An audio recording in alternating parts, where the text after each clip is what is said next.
Cette vidéo-ci va concerner un petit peu comment était la Terre, sous forme bien sûr d'un dessin, euh, il y a euh,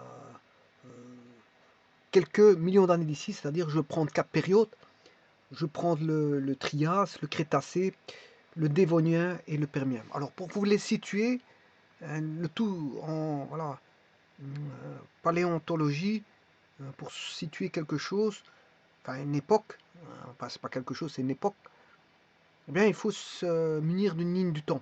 Et à partir de là, on peut commencer à entrevoir certaines choses. Alors, ce que je vais voir ici, c'est bon, comment pouvait être la Terre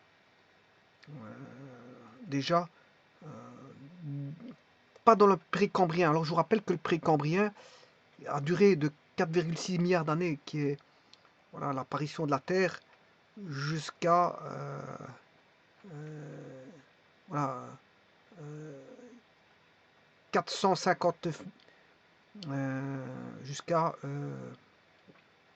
suis en train de calculer là, je m'excuse, 4 milliards 600 millions. Là, on a. Ouais. Ouais, ici, on a 4 milliards d'années qui se sont écoulées entre la création de la Terre et le précambrien. Bon, et le précambrien contient le paléoprotéorozoïque, le mésoprotérozoïque et le néoprotérozoïque. Et tout ça, c'est dans le précambrien. Puis vient ensuite le primaire qui est le paléozoïque. Ensuite, on a le secondaire qui est le mésozoïque, le tertiaire ou le ternaire qui est le cénozoïque et le quaternaire qui est le cénozoïque. Voilà. Et tout ça constitue le phanérozoïque. Quand le phanérozoïque va, bien sûr, euh, euh, du cambrien ou jusqu'à nos jours. Jusqu'à nos jours, c'est-à-dire jusqu'à à l'heure actuelle. Donc 4 milliards d'années se sont passées dans le précambrien. Puis apparaît le cambrien qui est dans le primaire. Voilà, il y a l'ordovicien, le silurien, voilà, ensuite il y a le dévonien. Et là, je vais voir bien sûr la géologie du dévonien, voilà, qui est dans le primaire, du permien qui est toujours dans le primaire, et je vais voir le Trias et Crétacé. Donc en fait, en quelque sorte, je vais voir la géologie du Crétacé,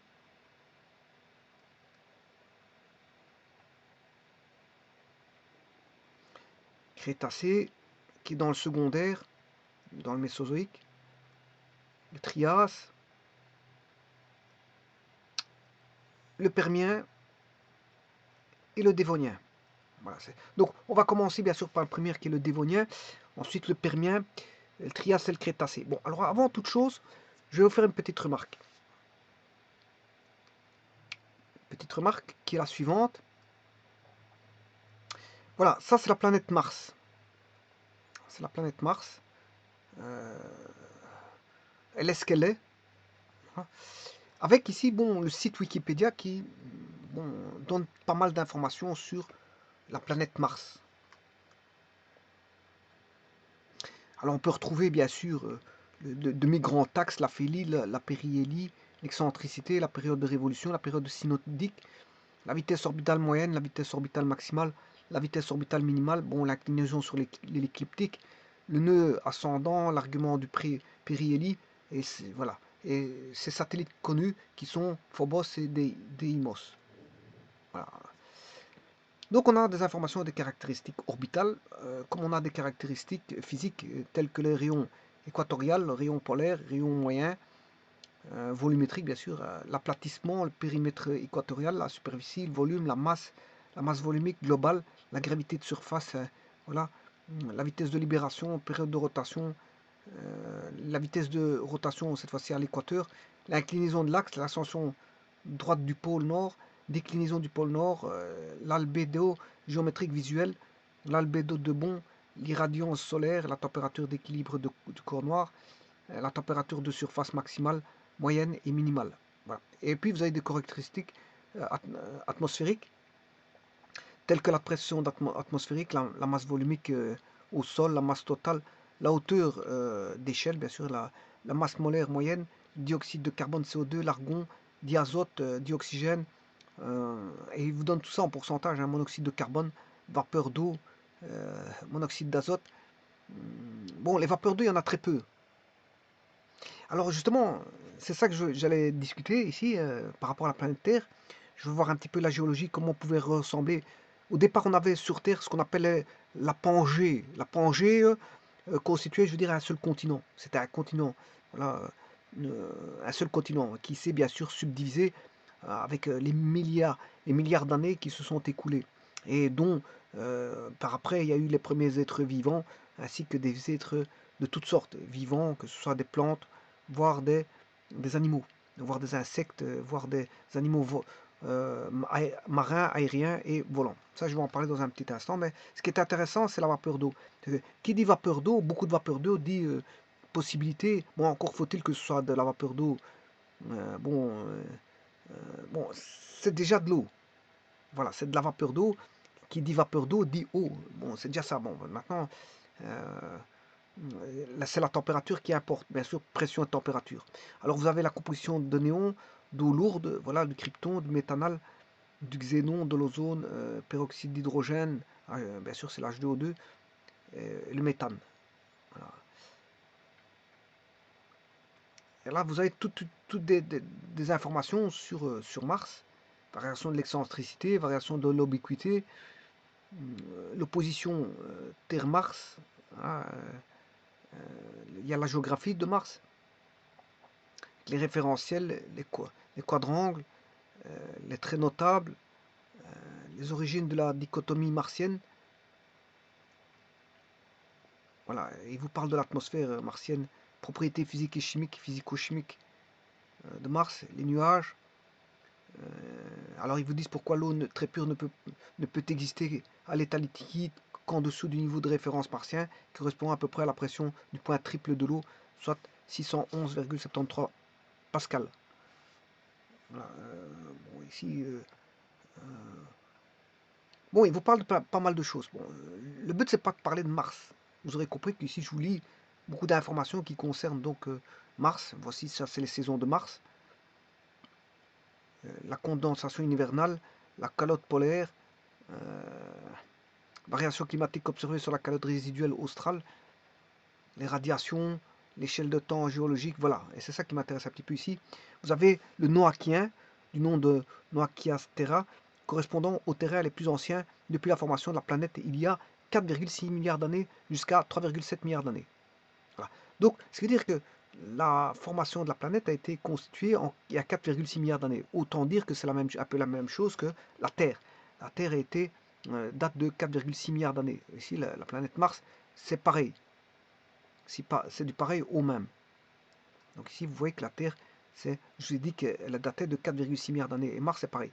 Bon, alors maintenant, ce qui est intéressant de voir, c'est de faire des comparaisons, des comparatifs, pour comprendre un petit peu la géologie de la planète Terre, c'est de faire des comparaisons par rapport à d'autres géologies. Notamment, bon, on a une géologie qui peut être étudiée facilement, bon, qui est une planète toute proche de la Terre, qui est la planète Mars. Donc étudier la géologie de Mars permet de comprendre beaucoup de choses de ce qui s'est produit sur Terre. Alors, maintenant, je vais faire des supputations. Des supputations. Alors, les supputations que je vais dire, c'est que la planète Terre peut s'éteindre un jour ou l'autre. Pourquoi? Peut-être par soit extinction du Soleil, mais c'est pas dit qu'il y aura une extinction du Soleil. Peut-être qu'on aura une suractivité du Soleil. On n'est pas devin, personne ne le sait. Donc, soit le Soleil peut diminuer, soit il peut augmenter pour voilà, avoir une activité qui peut voilà, se réalimenter pour peut-être s'éteindre. Je ne sais pas, j'en sais pas plus. Bon, je fais une supputation dans le sens où ça veut dire que la Terre, bon, si elle est trop réchauffée, bon, les conditions de vie ne seront plus réunies pour pouvoir avoir de la vie sur Terre. Mais maintenant, si l'activité du Soleil est trop importante, ce qui peut se passer, c'est que bon, la planète Mars peut avoir une certaine forme de vie. Voilà, tout, voilà, on aura tous des changements physico-chimiques qui vont faire en sorte qu'on aura peut-être un nouvel équilibre. J'en sais pas plus. Je vous dis, c'est une supputation. Maintenant, on peut se dire aussi que une planète peut, voilà, on peut avoir un nouveau soleil qui peut apparaître, voilà, est tombé sur notre orbite et faire en sorte que cette fois-ci, un soleil serait pris dans le système solaire et qui ferait qu'on aurait un nouveau soleil et donc de nouvelles planètes vivables. J'en sais pas plus. Donc, voilà. Ici, on n'est qu'à 4,6 milliards d'années. Autant dire que c'est rien du tout par rapport à ce qui pourrait se produire dans l'éternité. Donc il peut se passer pas mal de choses, il peut y avoir de nouvelles créations de vie partout dans l'univers, comme il peut y avoir dans notre système solaire de nouvelles créations de vie sur Mars ou autre. Voilà, c'est pour ça que je vous dis que c'est des supputations, parce que personne n'est au courant de ce qui va se passer à l'avenir. On a beau faire des calculs, bon, on peut pas s'attendre à ce qui peut se passer dans 20 milliards d'années. Et qui aurait pu prédire si l'être humain serait venu avant les dinosaures. Je fais une supputation, une hypothèse qui est bien sûr qui n'est pas valable, mais en fait, supposons qu'on la prenne, qui est absurde. euh, si l'être humain aurait vu les premiers dinosaures, euh, si l'être humain serait apparu avant les dinosaures, et puis qu'il aurait vu les dinosaures, il n'aurait jamais cru que des dinosaures seraient présents. Pourquoi? Parce que ça, c'est l'évolution. L'évolution, elle prend des sens que personne, euh, à la base, n'aurait pu prévoir s'il était présent. Voilà, l'évolution, c'est quelque chose qui est quasiment, je veux dire, ça part sur voilà, des modèles qui sont, je veux dire, des modèles inexplicables et inexpliqués. Voilà, comment est-on arrivé à l'échelle voilà, des hominidés? Personne n'aurait pu prévoir ça. Je veux dire, s'il y avait eu voilà, des personnes capables de voir et de réfléchir, à cette époque-là, personne n'aurait pu entrevoir une telle évolution. Parce que l'évolution, elle suit un chemin que personne ne sait. Voilà. Et donc, c'est un petit peu la même chose pour les planètes. Hein. On ne saura jamais qu'est-ce qui va se passer dans 20 milliards d'années. Hein. Voilà. Rien ne dit que l'univers va s'éteindre d'ici 20 milliards d'années. D'autant plus que le temps pour l'univers, l'univers ne compte pas le temps. Donc la notion de temps, c'est quelque chose qui est, on va dire quelque chose qui est, la notion temporelle, c'est quelque chose qui est pris en considération pour comprendre certaines choses, mais que l'espace en lui-même ne compte pas le temps. Ce qui fait le charme du temps, c'est qu'on peut comprendre beaucoup de phénomènes à partir du temps et que bien sûr les seules personnes aptes à faire ça, ce sont ceux qui ont un esprit de voilà d'analyse comme l'être humain. L'analyse, il peut analyser beaucoup de choses, et mettre des variables et comprendre des choses en fonction du temps. Mais les planètes ne comptent pas le temps. Quand une planète vit une éternité et puis finit par s'éteindre, elle n'a pas compté son temps. Hein. La planète Terre n'a pas compté son temps. 4,6 milliards d'années, c'est rien du tout pour la Terre. Voilà, c'est rien du tout. Voilà, donc n'a pas compté, elle compte pas. Par contre, un être humain, il doit faire une échelle de temps pour comprendre, voilà, que 4,6 milliards d'années, il faut savoir les situer dans une échelle de temps où il y a des événements.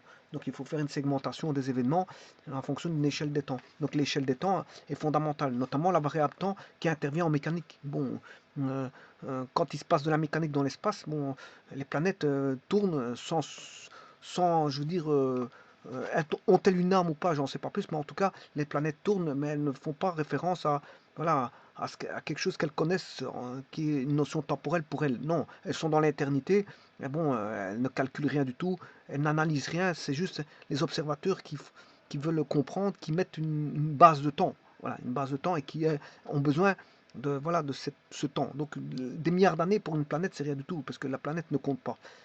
Ce qu'elle fait, la planète, elle naît, elle vieillit, puis elle finit par disparaître bon, dans une éternité. Ce que j'appelle une éternité, c'est un long laps de temps que bon, je ne peux pas prédire parce que personne ne connaît les prédictions voilà, d'extinction des planètes ou de quoi que ce soit. Bon, ceci étant dit, vous voyez que la géologie va prendre aussi une forme, un cheminement bien défini. D'ailleurs, maintenant, on a les continents qui sont présents. On a l'Océanie, voilà, l'Asie, l'Afrique, l'Europe. euh, le- euh, bon, on a l'Australie, etc. Bon, on a quelques. Enfin, moi, ce que je voulais dire, c'était l'Australie, l'Asie, l'Amérique. C'est ça que je voulais dire. Euh, L'Australie, euh, l'Amérique. L'Amérique, bon, bien sûr, l'Amérique du Nord, du Sud, ça, on s'en fout, mais c'est l'Amérique. Il y a l'Europe, puis il y a l'Asie et bien sûr le continent africain. Donc il y a différents continents. Voilà, on se retrouve avec les 5 continents, ce qui sont des subdivisions, mais il fut un temps, on avait la Pangée, et puis après, bon, ça y a eu ce qu'on appelle des divisions, voilà, avec toute la géologie qui a pris, euh, voilà, qui a fait son temps. Bon, alors, pour moi, je veux dire, je pourrais dire que, par hypothèse, la Terre était probablement au départ une boule de feu, comme l'ont été la plupart des planètes, bon, qui viennent voilà, d'être créées par un bout d'étoile, hein, un bout d'étoile. Voilà, c'est une planète en feu et qui va mettre du temps à s'éteindre. Voilà, elle va se mettre du temps à s'éteindre parce que voilà, elle s'est détachée voilà, d'un noyau, je veux dire, enfin, elle s'est détachée, je veux dire, d'une d'une étoile. Voilà, c'est ce sont des bouts d'étoiles.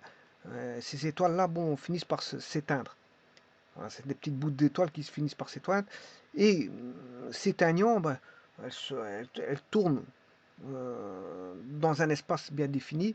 Elles finissent par s'éteindre avec voilà, une température qui finit par s'abaisser. Et puis après, quand elle s'abaisse trop fort, mais qu'est-ce qui se passe? Mais on a voilà, tout un jeu de physico-chimique qui intervient. Pourquoi pas, on peut avoir ce qu'on appelle des glaciers qui peuvent apparaître. Et donc, dans ces glaciers qui apparaissent, peuvent apparaître au fur et à mesure des millions d'années voilà, l'apparition d'une forme de vie, je veux dire, dans les glaciers. Euh, et bien sûr, il y a des activités de toutes sortes qui vont intervenir, des activités, bien sûr, de comètes qui vont venir frapper, je veux dire, la Terre, des volcans qui vont venir commencer à, à jouer leur rôle avec des continents qui vont petit à petit former, se forger, se former, se forger par glissade des plaques tectoniques. Voilà. Et donc, là, la température, bien sûr, une température, à mon avis, c'était en feu, et puis c'est devenu, ça s'est rabaissé pour devenir glaciation sur des millions d'années, puis ça a remonté pour arriver à une stabilisation de la température à voilà, une température moyenne voilà, vivable. Vivable pour les êtres vivants. Ce que j'appelle vivable, c'est sûrement pas 100 degrés, parce que le sang de l'être humain pourrait pas vivre, ou d'un animal pourrait pas vivre à 100 degrés. Voilà, le vie la vie d'un animal ne pourrait pas vivre à 100 degrés. Donc, quand j'appelle vivable, c'est des températures qui peuvent aller de moins, on va dire, moins 10, moins 15. Et encore, moins 15, c'est déjà des glaciations qui vont faire disparaître certaines espèces. Voilà, on va dire de moins 15 à 40. 40, bon, on peut encore vivre à 40 degrés. Maintenant, s'il fait trop chaud, ben, on va retrouver de l'ombre. Mais maintenant, 100 degrés, c'est pas possible, hein. Bon, le corps ne peut pas vivre à 100 degrés. Donc, la température est assez stabilisée. Voilà, on est passé d'une planète bouillante, chaude, à une température, des glaciers sur toute la Terre. Et puis après, c'est des remontées de température et puis des variations de température. La température pas rester constante. On ne peut pas imaginer, je veux dire, c'est une dynamique. Ce qu'il y a là, c'est une dynamique, je veux dire, atmosphérique, avec la création des gaz à effet de serre, que sont bien sûr l'O3, le NO2, l'H2O, le CO2, etc. Le méthane, CH4. Bon, la création de tous ces gaz, la stabilisation. En fait, c'est une alchimie qui est en train de se créer, bien sûr, de roches minérales, une alchimie atmosphérique, voilà, toutes des couches qui vont se présenter voilà, dans l'air. On a toutes des couches qui vont se présenter dans l'air, avec des densités, voilà, des variations de densité en fonction de, bien sûr, de l'altitude, etc., des lieux. Et donc là commence à se créer ce qu'on appelle au fur et à mesure une géologie qui va créer des continents qui, eux, vont former des écosystèmes. Bon, mais au départ, c'est des roches. Hein. Bon, il y a pas de plantes. Hein. Il n'y a aucune plante là-dessus. Les plantes sont arrivées bien longtemps après. Voilà, après 4 milliards d'années, on commence à voir l'apparition de pas mal de choses.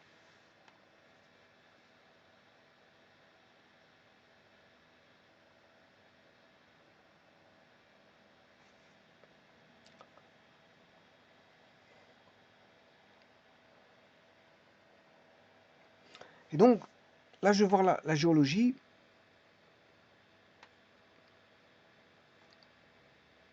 du Dévonien, Permien, Trias et Crétacé.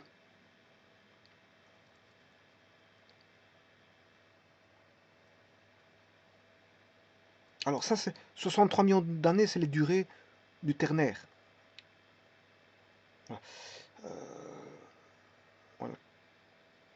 Le Quaternaire, il a duré 2,4 millions d'années. Hein. Voilà.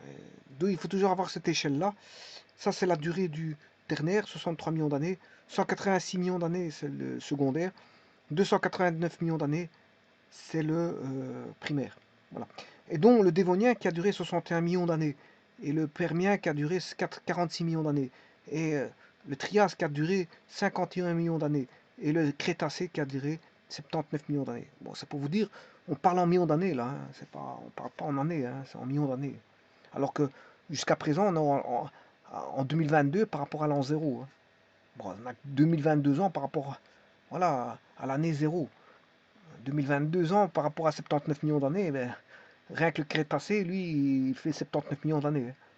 Voilà. Et donc c'est ça que je veux voir, c'est les géologies. Et donc comprendre les géologies, je veux dire, du passé, permettre de comprendre la création des continents et donc fatalement la création des écosystèmes qui vont se créer au fur et à mesure des millions d'années qui vont se présenter. Tout s'est fait, je veux dire, d'une lenteur extrême. Et comme je vous dis, on ne calcule pas tout ça parce que, bon, nous on n'a qu'une échelle de temps, on comprend, on met sur une échelle de temps, on comprend que ça a duré 79 millions d'années. Mais qui peut comprendre ce que c'est que de 79 millions d'années? C'est immense. 79 millions d'années, c'est immense. Personne ne peut pas comprendre ce que c'est que 79 millions d'années. Déjà, comprendre 2022 ans, c'est énorme. C'est énorme. C'est toute l'histoire sur 2022 ans. On a tous voilà, la formation de tous les pays, de toutes les nations, et que chaque fois, chaque pays a sa propre histoire. Voilà, avec l'évolution voilà, industrielle, l'évolution scientifique, l'évolution artistique, l'évolution voilà, de l'habillement, de l'habitat, l'évolution de tout ça, l'évolution de l'agriculture, l'évolution... Bon, tout ça, on est censé sans évolution, l'évolution de l'informatique, l'évolution...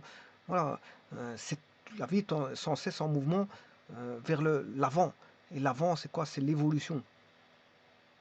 Alors, 79 millions, comme je vous dis, c'est pas possible à comprendre. Rien que le Crétacé à lui-même, il est difficile à comprendre. Hein. Il y a déjà pas mal de zones qu'on pourrait mettre, mais bon, il y a les paléontologues sont là pour justement comprendre bon, ce qui s'est passé. Bon, c'est immense le Crétacé, hein, rien que le Crétacé en lui-même. Voilà, tout ça c'est immense. Comme je dis, une planète ne compte pas. C'est l'être humain qui veut comprendre, qui lui doit mettre une échelle de temps. Alors donc le temps est fondamental pour la compréhension.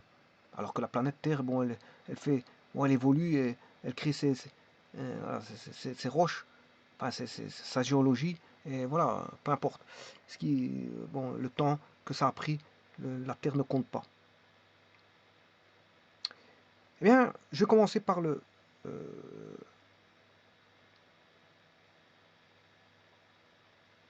Dévonien. Alors ça, c'est le Trias, bien sûr. Là, ça, c'est le Dévonien. On peut voir l'Éo-Pacifique, l'Arctique, voilà, le continent des vieux grès rouges, Tétis. Donc ça, c'est la Terre. Il y a entre 400 et 360 millions d'années. Comment elle était? Ah, c'était le Dévonien. Bon, pour avoir ceci, je fais juste tout simplement, bien sûr vous comprendrez que ça vient d'une carte qui est inversée les couleurs. Hein. Ça vient de ceci. Enfin, bien sûr ici c'est le Trias, mais c'est pour vous dire comment j'ai obtenu le noir. Hein. Voilà, je mets les cartes en noir. J'ai mis toutes les cartes en noir par inversion des couleurs. Donc ça c'est le Dévonien. Ensuite, bon, je vous rappelle que le Dévonien a duré 60 millions d'années, environ. Ensuite vient le Permien. Comment évoluer du Dévonien vers le Permien? Alors, le Permien, c'est ça. Donc là, on voit le continent nord-atlantique, l'Afrique se dessiner, la Phéno-Sarmatie, l'Arctique, on voit l'Arctique, voilà, on voit le Pacifique. Et on voit toujours Tétis. Alors, le Permien, encore une fois, c'est dans le primaire. Hein. Voilà, le primaire, qui a duré 46 millions d'années. Ensuite, je vais aller voir le Trias. Bon, le Trias, c'est ce que je vous ai présenté ici, c'est celui-là. Là, on voit, commence à voir le Brésil, l'Afrique, voilà, l'Antarctide, l'Australie, Tétis et le Pacifique, avec le pôle.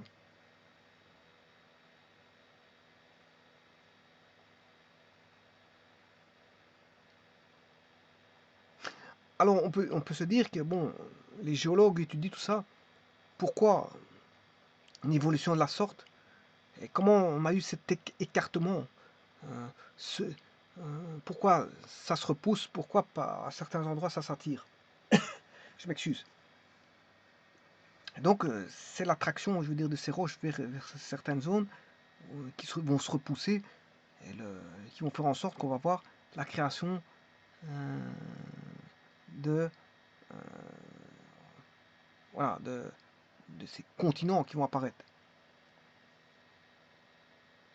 Alors, je vous présente ceci, mais au Trias, l'homme n'existe pas encore. Hein. Le Trias, l'homme n'existe pas encore. Alors maintenant, si je vais chercher la quatrième période que je vais vous montrer ici, le Crétacé qui a duré 79 millions d'années, il n'y a pas encore un, même au Crétacé, il n'y a pas encore un homme. Hein. Donc le secondaire, il n'y a pas un homme. Hein. L'être humain n'apparaît pas encore ni dans le primaire ni dans le secondaire. Et donc le Crétacé, comment évoluer au Crétacé? Donc ça c'est le Trias. Donc ça c'est le premier, Dévonien. Ensuite on a le Permien. Ensuite on a le Trias, bien sûr, et après on a le Crétacé. Voilà le Crétacé, on commence à voir voilà, le continent qui commence à se forger. On revoit toujours Tétis, continent nord-atlantique, Atlantique central, l'Atlantique sud. Et voilà comment se dessiner, je veux dire, voilà, des océans.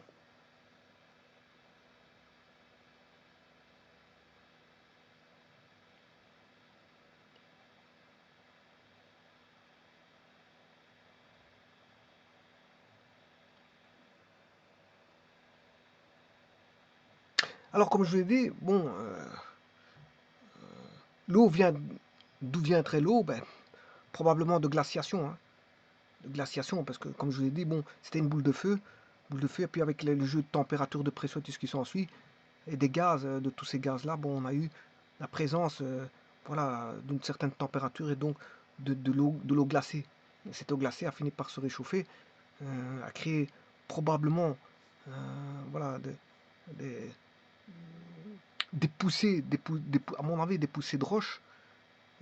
Comment on pourrait comprendre que bon, l'eau fait l'eau crée l'eau a pour vocation de circuler. Voilà. Et quand elle a tendance à vouloir circuler, ben, elle crée ce qu'on appelle voilà, des petits chemins. Des petits chemins. Mais ici, c'est pas des petits chemins, c'est des grands chemins. Elle a tendance à, voilà, à jouer dans les rôles. Le rôle voilà, voilà, d'érosion. Le rôle d'érosion. Mais à force de millions d'années, de millions et de millions d'années, l'érosion fait en sorte que c'est plus des petits chemins qu'on a, c'est des gros chemins.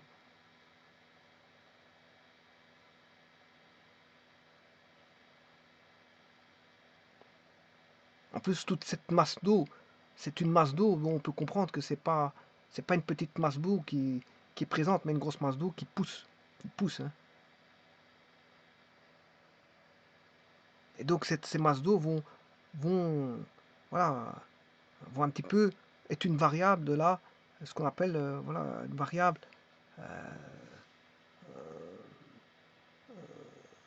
de la dynamique de ce qui va se passer au sol. Et donc on va comprendre qu'il y a des plaques qui vont être repoussées. les plaques au sol vont bouger. Voilà, les dynamiques vont d'eau et les dynamiques, tout est en contact, hein, c'est la mécanique.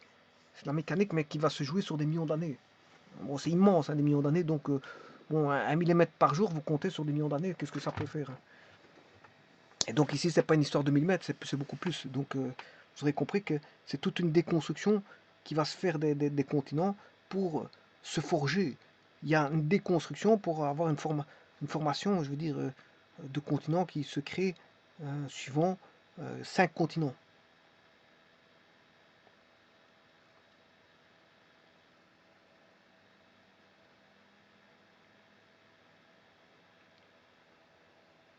Et donc là, en voyant ça, vous êtes dans il y a le Crétacé. Le Crétacé, ben, c'est les animaux préhistoriques, hein.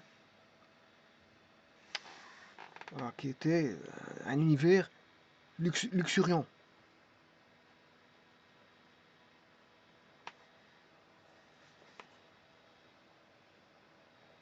Un univers luxuriant, bien sûr.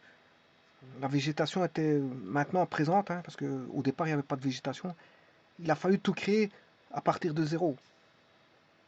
De zéro. Donc, il n'y avait pas de végétation. La végétation est apparue. Bon, on va pas parler d'une végétation telle que celle-ci, parce que la végétation que vous voyez, bon, et on voit bien que c'est des terres travaillées, hein, par l'agriculture. Là, les terres n'étaient pas travaillées, hein, bon, les terres étaient, oui, elles étaient manipulées par des animaux qui venaient manger la végétation. Donc, oui, le carbone était pris aux végétaux pour puis déféquer, puis retransformer en sels minéraux, voilà, par des décomposeurs.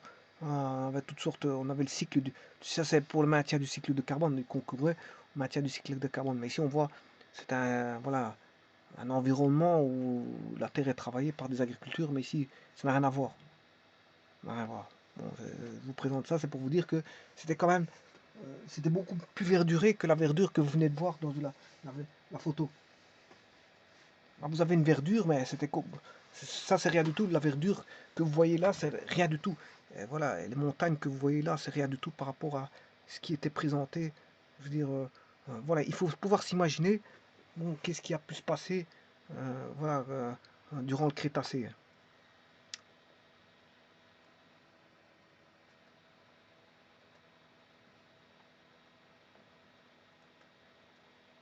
Alors, cette image-ci, je l'ai prise pourquoi?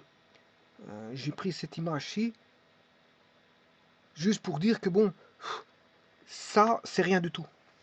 C'est rien du tout parce que par rapport à ce qu'il y avait auparavant, c'est rien du tout. Cette verdure-là ne représente rien du tout par rapport à ce qu'il y avait auparavant. C'était d'une richesse inouïe concernant, je veux dire, la végétation.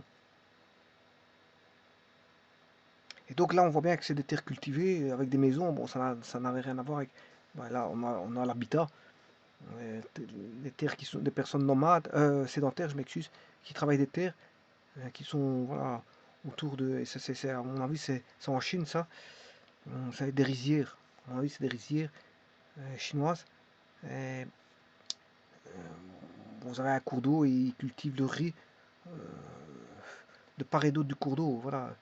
Euh, Ils se mettent ils se sont sédentarisés, là, ici, les gens là, aux abords d'un cours d'eau, tout simplement pour trouver voilà, l'essentiel de l'eau qui leur est nécessaire pour faire cultiver, pour faire leur culture du riz ou autre, hein. Il n'y a pas que du riz qui cultive. Voilà. Tout ça, c'est pour vous dire quoi? C'est que bon, la végétation que vous voyez là vert, c'est quand même assez vert, avec des petits monts comme ça, un petit peu à droite à gauche, mais il y a un fleuve qui parcourt comme ça. Bon, c'était bien plus que ça. Donc, celui qui veut s'imaginer, peut s'imaginer beaucoup plus que ça. Je vous remercie.